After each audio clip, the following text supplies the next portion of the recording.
Thanks to BetterHelp for sponsoring this video. Identification? I do not need to show you identification.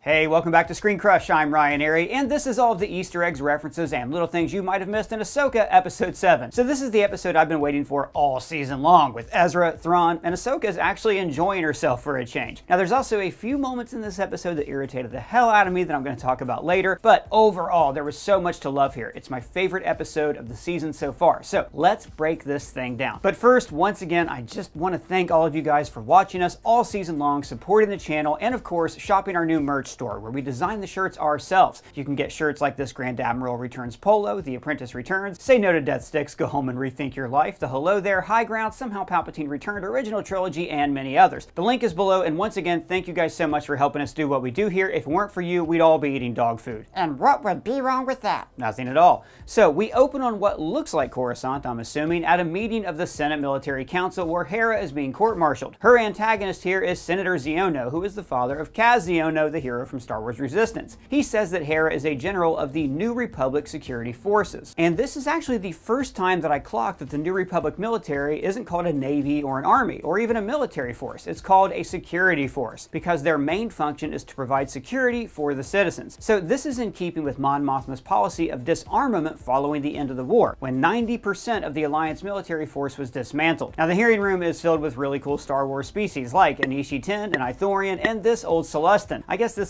could be Lando's co-pilot Nien Nunb from Return of the Jedi, and like maybe his species just ages faster, but I doubt it. I think this is just like a new guy. What about that Mon Cala? Is that Akbar?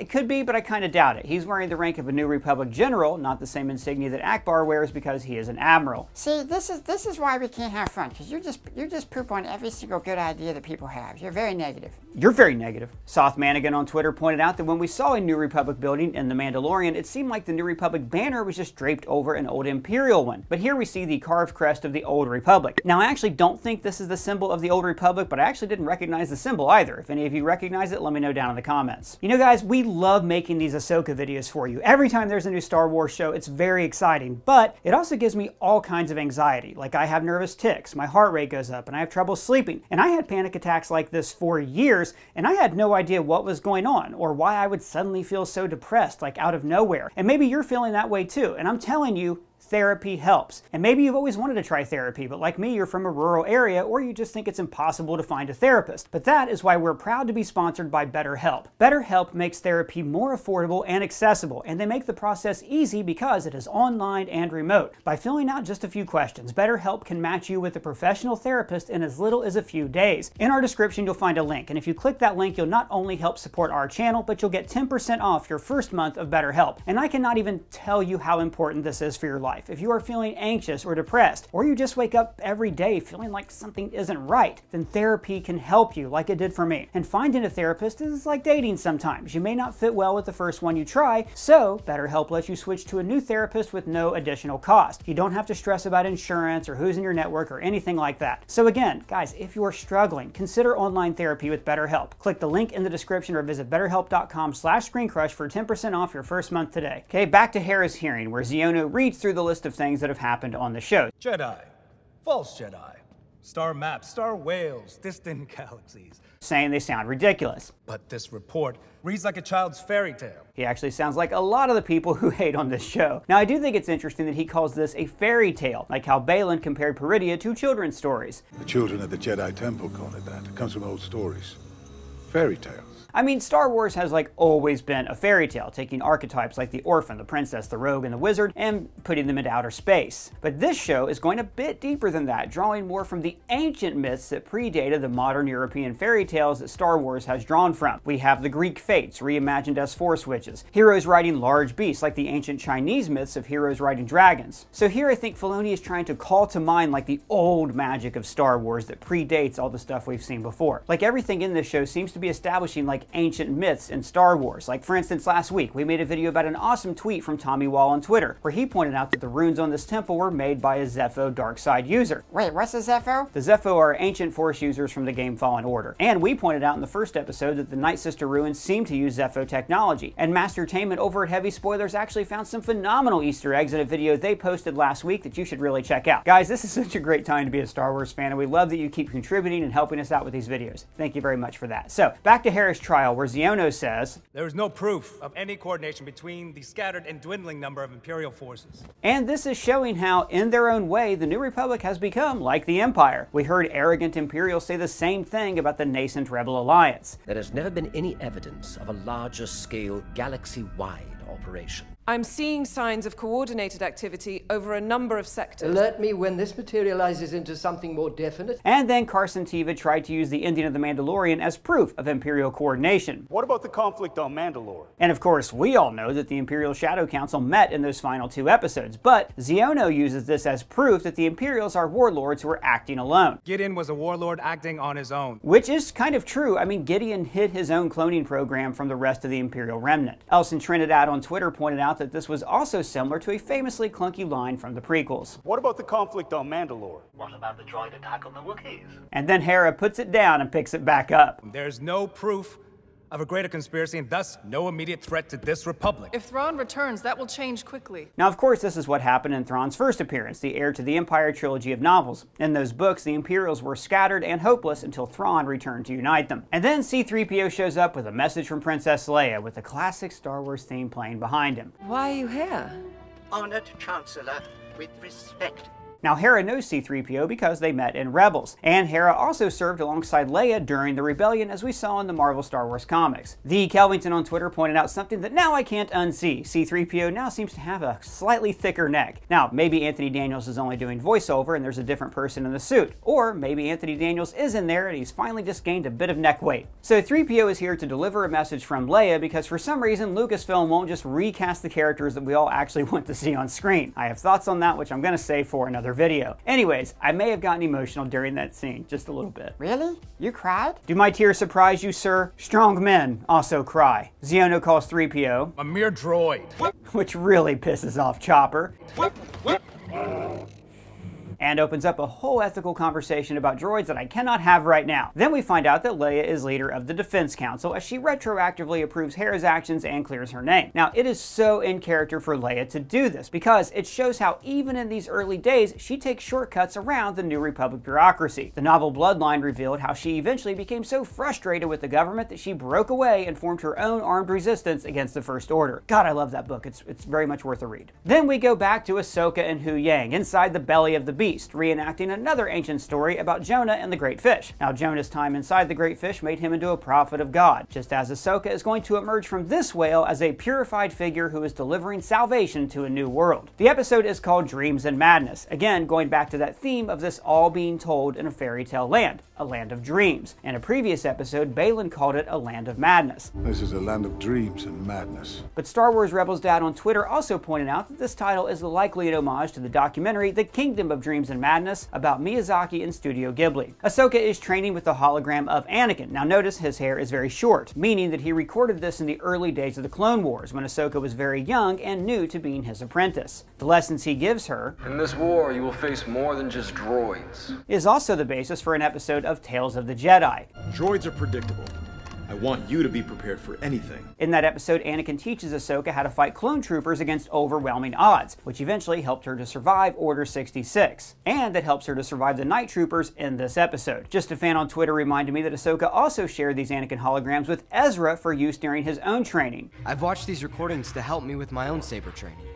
You should have seen him in person. Anakin also name-dropped several villains from the Clone Wars. General Grievous, Asajj Ventress, even Count Dooku. Now, Dooku and Grievous you know from the movies, but if you've not seen the Clone Wars series, you may not know who Asajj Ventress was. She was actually Dooku's apprentice, who he eventually abandoned.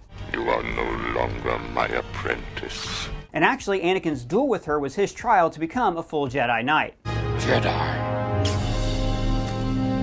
Knight. Now, after Dooku abandoned Ventress, she returned to her people, the Night Sisters of Dathomir, and eventually took up with a Jedi named Quinlan Vos before her untimely death. Now, she was a really cool character, and I would love to see her in live action someday. In fact, since she was a Night Sister, maybe at some point the Night Sisters in this show can resurrect her. Notice that Anakin is also wearing his armor from his early days in the Clone Wars, complete with his Jedi pauldron on his shoulder. Now, as the years went by, he moved further from this type of standard uniform until by the time of Revenge of the Sith, he was dressed in dark clothes that symbolized his sliding toward the dark side. Now, it occurred to me that this is likely the first time Ahsoka has seen this recording in years. After she discovered that Anakin was Darth Vader, that tainted her memory of her former master. But her time in Space Wizard therapy helped her to reconcile with her past guilt and trauma, and now she can wear white and cherish the memory of her master. Also, I love how they use the same hologram sound that we heard in the original trilogy. Unprotected. When she puts away her training materials, we can see the training drones that we first saw in A New Hope, and of course the wooden Boken sabers that Huyang used to train Sabine. And just like we mentioned in the past, Sabine also had to use these same sabers when she trained with Kanan, training that Ezra references later in this episode. Trained a little before, back when I was first learning. And Huyang continues to be a total killjoy. I think the odds are pretty good. No, in fact, they're terrible. Astronomically terrible. Sir, the possibility of successfully navigating an asteroid field is approximately 3,720 to 1. Never tell me the odds. And this is another way they are showing his limitations as a helper for Ahsoka. Huyang knows the Jedi code inside and out, but he cannot feel the Force, whereas Ahsoka is able to trust that the Star Whales will take her where she needs to go. Honestly, it's still my favorite moment of any episode is when she admits that she is clueless about how any of this is happening. I have no idea. They emerge in the middle of an attack as the Imperials have mined this planet. Now, we've seen space minefields like this before in the comic book Poe Dameron Annual Number 1. Steve on Twitter pointed out that this was likely a combination of seeker mines and standard mines, which first appeared in Star Wars number 53 back in 1981. Jeez, did Steve look that up, or did he just have that knowledge handy? Either way, most impressive. Ahsoka flies into the debris field and shuts the power off to her T6, the same trick that Han pulled in Empire Strikes Back when he played dead inside the Imperial trash. Kamos Mills on Twitter also reminded me that Huyang repeats this line from Empire Strikes Back. We're going to get pulverized if we stay out here much longer. We're going to get pulverized if we stay out here much longer. Meanwhile, Thrawn is loading up bodies of what we assume are dead Night Sisters, like we talked about in this video. I was really hoping the Arabesh here would give us a clue, but it just says cargo load. Oh well. Aww. When Morgan delivers info on Ahsoka, Thrawn discovers who her master was. The master was General Anakin Skywalker. Now, Thrawn knew Anakin during the Clone Wars. He actually helped him rescue Padme on Batuu. That's the same planet from the Galaxy's Edge theme park. But Thrawn also knew Darth Vader. The two of them worked together to rescue Force-sensitive children from Thrawn's homeworld. And Thrawn figured out that Anakin became Darth Vader and even kind of taunted Vader with this knowledge. How did he do that? Well, he revealed that the Force-sensitive hyperspace navigators that Chiss used were nicknamed Skywalkers. In the book, Thrawn Alliances, he even shows Vader how to navigate through hyperspace using the Force. It's a really, really cool book. And it's the choice of a new generation. But all of that's bad news for Ahsoka because Thrawn knows the battle tactics of Anakin and Vader very well. As we see in this episode, Thrawn's ultimate goal is often knowledge. He's willing to give Ahsoka and the others like a bit of slack because it helps him to learn more about his opponents. He's also never really lost a fight. Like even in this episode, he loses a battle, but he wins a greater victory by distracting the heroes. Now Thrawn also doesn't think much of the Jedi, like he said in Rebels. Mostly beaten and in hiding or poorly trained children. And in this episode, he mocks them. Jedi are very good at hiding. They've been practicing that for years. Now, because Thrawn is not Force sensitive, he probably would have taken the Jedi going to ground as cowardice. What's wrong, McFly? Chicken? So now the Imperials find themselves in the same position the Jedi were in, and Thrawn is now about to take the remnants of the Imperials and create a new rebellion against the New Republic. Essentially, he's doing what he thinks the Jedi should have done decades ago. And then we go to Ezra and Sabine in the caravan, where we learn that Ezra heard about all the original Star Wars trilogy stuff off camera. Still trying to process everything you told me. The Empire was defeated. Battle of Endor. I'm actually surprised they didn't keep this going to like fully update him. Like, oh, Boba Fett's like a crime lord now. Oh, there's a baby Yoda, that's cool. But notice that Sabine does not mention other Jedi or Luke Skywalker. Now this is because even in the rebellion, not everybody knew that there was a Jedi in their ranks. Like Luke was never a full-fledged Jedi Knight during the Galactic Civil War. And in Return of the Jedi, from a certain point of view, there's an excellent short story called The Veteran that reveals that civilians like Dexter Jettster heard a rumor that a Jedi blew up the Death Star, but not many people believe it. See, now that's some bullshit. The Jedi had basically become myths, which also explains why Rey didn't really believe in them 30 years after the Battle of Endor. Luke Skywalker. I thought he was a myth. But I did like that they sowed doubt about the Emperor being alive. The Emperor died. That's what people say. Goes a long way to explaining how people believed in his return so easily in Rise of Skywalker. Dark science. Cloning. Secrets only the Sith knew. Like, it would be like if people in 2005 found out that Elvis was still alive. They'd be like, oh, I knew it! I suspected that all along. Ezra also hears that Zeb is training new recruits. Zeb being this guy that we saw in the Adelphi Squadron in The Mandalorian. Zeb was also a main character on Star Wars Rebels. Notice, though, that Ezra does not ask about Chopper. Very telling regarding his views on droid rights. Notice on Ezra's cheek, we see his scars from his duel with the Grand Inquisitor from the finale of Rebels Season 1. Now, a lot of people online have also suggested that Ezra's chainmail is made of the dog tags of stormtroopers that he has murdered, which makes a lot of sense since Thrawn does say that their numbers have dwindled over the years. During this exile, our numbers have dwindled. Now, Ezra serves an important role in this show that we've been missing. He is an audience proxy. When he finds out that Ahsoka trained Sabine, he asks the question that's been on all of our minds all season long. She what? Why? And then he goes on to reference how she trained with his master, Kanan, when she wielded the Darksaber. Sense, of course. You trained a little before, back when I was first learning. I remember. Balin and Shin are on wolfback tracking them. Now, we mentioned this last week, but the two of them riding wolves is like their namesakes, Balin and Shin from Norse mythology. These are two wolves who chase the sun and the moon across the sky until Ragnarok. Now, I'm sure the finale will bring that symbolism into play somehow. Maybe with Ahsoka being the sun and Sabine being the moon. Who knows? What if?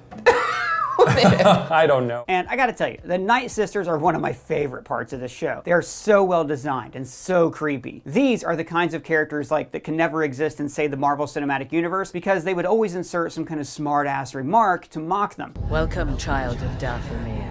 I'm sorry, Earth is closed today. But here, they're mysterious, they're menacing, and they're tied to Thrawn. And somehow they're able to search for Ahsoka, but they weren't able to search for Ezra, but, you know, we'll ignore that for now. So when they search for her, they form a circle, much like the three witches of Macbeth around a cauldron foreseeing the future. They also form a triangle of light. Now, I pointed out in the past that triangles are often used by another dark side wielders, the Sith. Sith holocrons and temples are shaped like pyramids. And in the comic books, Kira even explained that the Sith galactic structure works as a pyramid, with only one ruler, Palpatine, on top. But on Morgan's ship, we saw the triangle on Sabine's cell was inverted to show that the Night Sisters are a coven where they all share power with one another. Back on the T6, Ahsoka wants to use the Force to find Sabine, so Hu Yang says, "Do you think your bond is that strong?" Which is a neat detail to add. Like when we have seen characters communicate with each other using the Force over great distances, it's always been family members or masters and apprentices. There was Luke and Leia in Empire Strikes Back, and then Vader and Luke in Empire Strikes Back, and then in The Last Jedi we had Leia and Ben, followed by Luke and Leia. Like, I don't care what you think of Last Jedi, that final scene between Carrie Fisher and Mark Hamill is brilliant. I know my son's gone. No one's ever really gone. And when Sabine hears Ahsoka, I love how she slowly just sort of drones Ezra out, because now there's something way, way, way more interesting than Ezra happening on screen. Really needed help? Set me up with this pod. Let's get mobile here. Like, I shut him out too, all the time. What is it you have against Ezra? Lots of things. I talked about it in a social video, actually. So if you guys want to hear hot takes that we don't have time for here on the channel, you can subscribe and follow Screen Crush on Instagram and TikTok. And while you're at it, check out our Screen Crush Rewind podcast, which is available on all of these platforms. We have a lot of fun making social videos that we don't post here on the channel. I think you'd really dig it. Please subscribe. Now, back to Thrawn, who is just so damn perfect. Well done. We've flushed out of hiding. And actually, a friend of the channel, Laura Lee Green, sent us this Easter egg from her student, Andrew Schaefer. Thrawn's first appearance outside of the novels was actually this PC game called TIE Fighter from 1994. Signal Vice Admiral Thrawn to launch his TIE squadrons immediately. Wow, we have come a long way, person. We sure have, and that game also cameoed another character from The Mandalorian. If you look here, you'll see for the very first time that's your mom. So Ray Stevenson's Balin remains my favorite part of this show. I love that Thrawn and Morgan have underestimated him. They keep thinking he is simply a mercenary, and how now, as the endgame is drawing near, he senses that his goals are now separate from his apprentices. Your ambition drives you in one direction. My path lies in another. Now, we have speculated for a while that Baylan is actually after the World Between Worlds, but that doesn't matter in this episode. I think it's fascinating, though, that he doesn't try to rein in his apprentice. He doesn't try to control her. He simply feels that she is moving from him, and he lets her walk her own path in the Force. In fact, Norhal on Twitter pointed out how this is similar to Obi-Wan's parting words to Luke in A New Hope. Your destiny lies along a different path from mine. Now, Baylan is not a Jedi. He's not a Sith. He's something different. He talks about how he's moved away from the ways of the Jedi, and even tells Shin, I trained to be something more. So I think it's interesting that perhaps a Jedi would have forced Shin to adhere to the path, the code, like how Obi-Wan forced Anakin to not save Padme. Don't let your personal feelings get in the way. You will be expelled from the Jedi Order. But Baylan is able to let the Force guide Shin in her own direction, toward military power, toward a place in Thrawn's empire. Very intrigued by this storyline, can't wait to see where it goes in the finale. Thrawn sends out the LAAT gunships, which we first saw in the Clone Wars, but also appeared all throughout Rebels. Now, the earliest models of these were the assault transports that we saw in the Battle of Geonosis, and they even make the same sounds.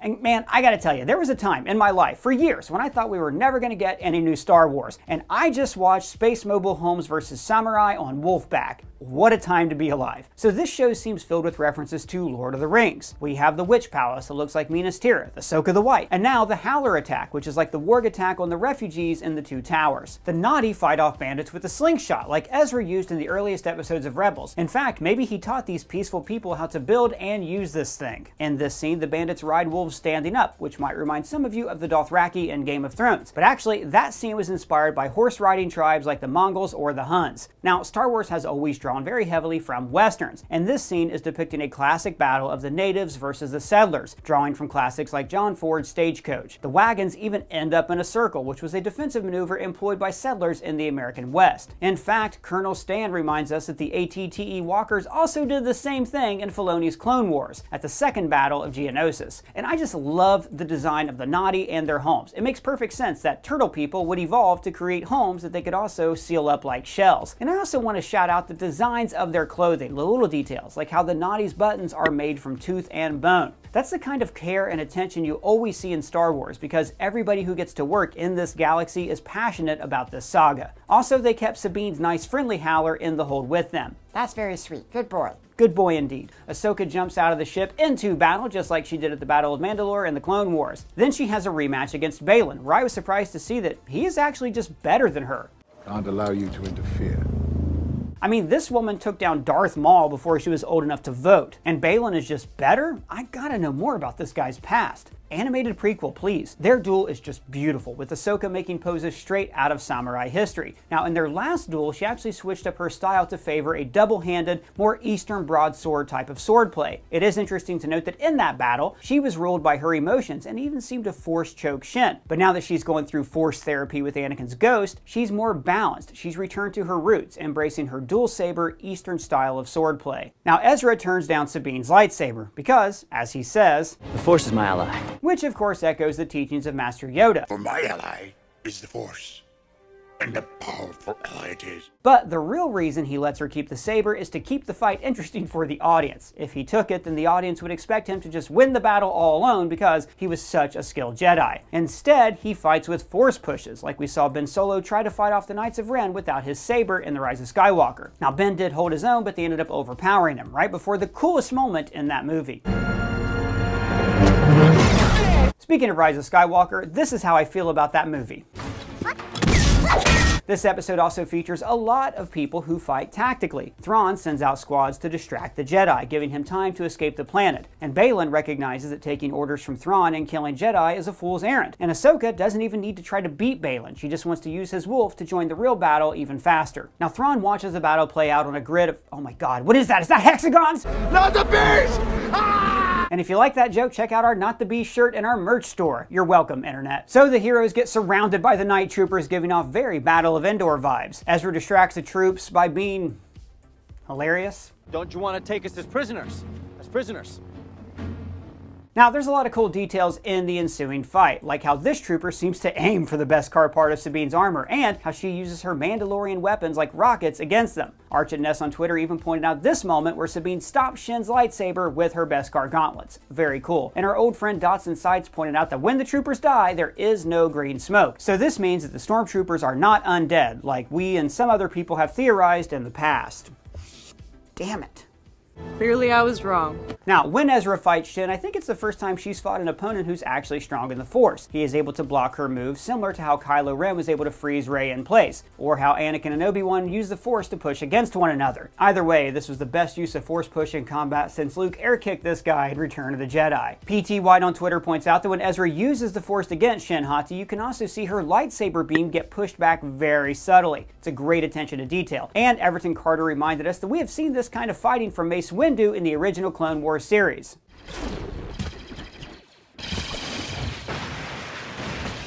And then Ahsoka sweeps in to save the day and even offers Shin a place in the light. Surrender your weapon. I can help you. Now, I personally think Shin is going to go back to the ship with Thrawn, and we have not seen the last of this character. She is going to be around for a long, long time. And then we get the tearful reunion that we expected last episode, when Ahsoka reunites with Ezra. I miss this reunion? Now, these two were not super close in Rebels, although Ahsoka did give Ezra a training lesson in the show Forces of Destiny, when she taught him how to fight without a lightsaber. What are you doing? Teaching you. So it's appropriate that in this episode he chooses to not use a saber in combat. But Ahsoka and Ezra's relationship is special because Ezra saved her from Darth Vader by pulling her into the world between worlds. So of course she is happy to see the boy who saved her life. And man, I have to once again praise the Naughty. They're just so much fun. These are friends. All friends. Now, the ending is very much a happy Star Wars ending, with characters standing together, looking off into the horizon, ready for whatever challenge comes next. So guys, there is one episode left of this show, and it's got to tie up a lot of loose ends and also set up that Dave Filoni culmination movie, which I'll bet you anything is going to be called Heir to the Empire. What did you think of the episode? Do you have any theories you want to share with me? Let me know in the comments below or at me on Twitter. And if it's your first time here, please subscribe, smash that bell for alerts. For Screen Crush, I'm Ryan Airy.